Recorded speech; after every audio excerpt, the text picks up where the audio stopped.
राष्ट्रवादी काँग्रेसचे नेते आणि उपमुख्यमंत्री अजित पवार यांनी शरद पवार गटाविरुद्ध निवडणूक लढवण्याची तयारी सुरू केली आहे। अजित पवार यांचे लक्ष पुणे जिल्ह्यात जास्त आहे। पुणे येथील कार्यक्रमात बोलताना अजित पवार यांनी खासदार अमोल कोल्हे यांना पराभूत करण्याचा निर्धार व्यक्त केला आहे।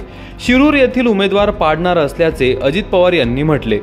5 वर्षात एका खासदाराने शिरूर मतदारसंघाकडे लक्ष दिलं नाही, त्यांच्यामुळे हा मतदारसंघ दुर्लक्षित राहिला होता। या ठिकाणावरून त्यांना निवडून आणण्यासाठी मी स्वतः जीवाचं रान केलं होतं।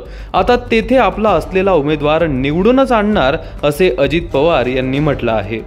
त्यानंतर अजित पवार गटाकडून शिरूरमधून कोण लढणार या प्रश्नाची चर्चा सुरू झाली आणि तगड्या उमेदवारांची नावं समोर आली आहेत। वळसे, लांडे की आढळराव? पहिले नाव आहे ते मंत्री दिलीप वळसे पाटील यांचे। सलग 7 वेळा आंबेगाव विधानसभा मतदारसंघातून अत्यंत प्रभावी काम असलेले वळसे पाटील हे नाव पहिल्या क्रमांकावर आहे। वळसे पाटील हे तसे शरद पवार यांचे 9 वर्ष खासगी सचिव होते, तसेच निष्ठावंत होते।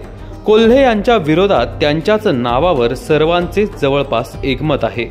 कोणत्याही वादात नाहीत। अत्यंत स्वच्छ प्रतिमा आणि अभ्यासू नेतृत्व अशी त्यांची ख्याती असून सर्व विधानसभा मतदारसंघातून त्यांना मोठे पाठबळ मिळण्याची शाश्वती आहे। प्रत्यक्षात तब्येत साथ देत नसल्याने त्यांच्या मनाची लढण्याची तयारी नाही, मात्र जिंकायचेच असा निग्रह अजितदादांनी केल्याने वळसे यांना घोड्यावर बसवले जाण्याची शक्यता अधिक आहे।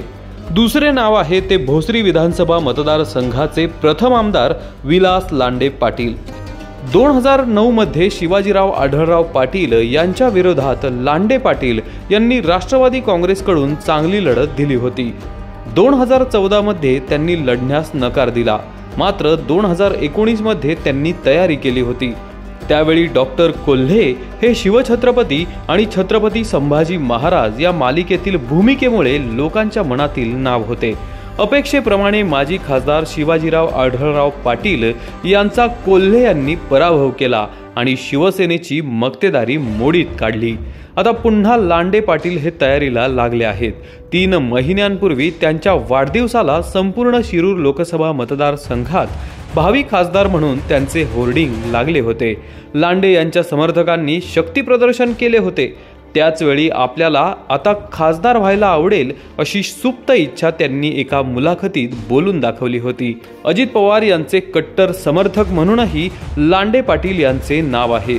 पिंपरी चिंचवड शहराचे माजी महापौर, माजी आमदार राहिलेले लांडे पाटील हे गेली 10 वर्ष राजकारणापासून अलिप्त असल्याने त्यांचे नाव मागे पडले होते। अजित पवार यांनी डॉक्टर अमोल कोल्हे यांचा पराभव करणार आणि तगडा उमेदवार देणार असे म्हटल्याने पुन्हा लांडे पाटील चर्चेत आले आहेत। राज्याचे उपमुख्यमंत्री अजित पवार यांनी शिरूर लोकसभेचे खासदार अमोल कोल्हे यांच्या तक्रारींचा पाढा वाचला।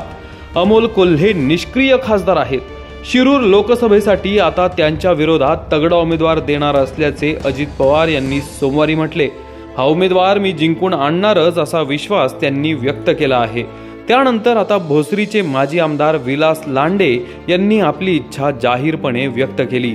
अजितदादांनी संधी दिली तर खासदारकी लढणार असल्याचे विलास लांडे यांनी म्हटले। मागील वेळेस आपली तयारी होती, त्यावेळी अमोल कोल्हे यांना संधी दिली गेली। मी अजित पवार यांचे नेतृत्व मान्य करून थांबलो, परंतु आता आपली 100% तयारी आहे। तिसरे तगडे उमेदवार म्हणून 3 टर्म शिवसेनेचे खासदार असलेले शिवाजीराव आढळराव पाटील यांचं नाव आहे। शिरूर मतदारसंघाची जागा महायुतीमध्ये राष्ट्रवादी काँग्रेसच्या अजित पवार गटाकडे आहे। वळसे यांचा नकार आणि लांडे यांना विरोध झाला तर अखेरच्या टप्प्यात आढळराव पाटील यांचेच नाव अंतिम होऊ शकते। डॉक्टर कोल्हे यांनी 5 वर्ष मतदारसंघात संपर्क ठेवला नाही आणि ठोस अशी कामेही सांगता येत नाही। त्या तुलनेत जेव्हा 3 टर्म आढळराव पाटील हे खासदार होते तेव्हा त्यांचा संपूर्ण मतदारसंघात अफाट जनसंपर्क होता। प्रत्येक गाव, वाडी, वस्तीवर कार्यकर्त्यांचे जाळे होते। सर्व विधानसभा मतदारसंघात कार्यालय, संपर्क मोहिमा तसेच यात्रा, जत्रांना भरघोस मदत, लग्न सोहळे किंवा अन्य प्रसंगात गाठीभेटीत ते आघाडीवर होते। पराभवानंतरही त्यांची संपर्क मोहीम कायम आहे। फक्त आता शिंदे गटातून त्यांना राष्ट्रवादीत प्रवेश करावा लागेल अशी अडचण आहे.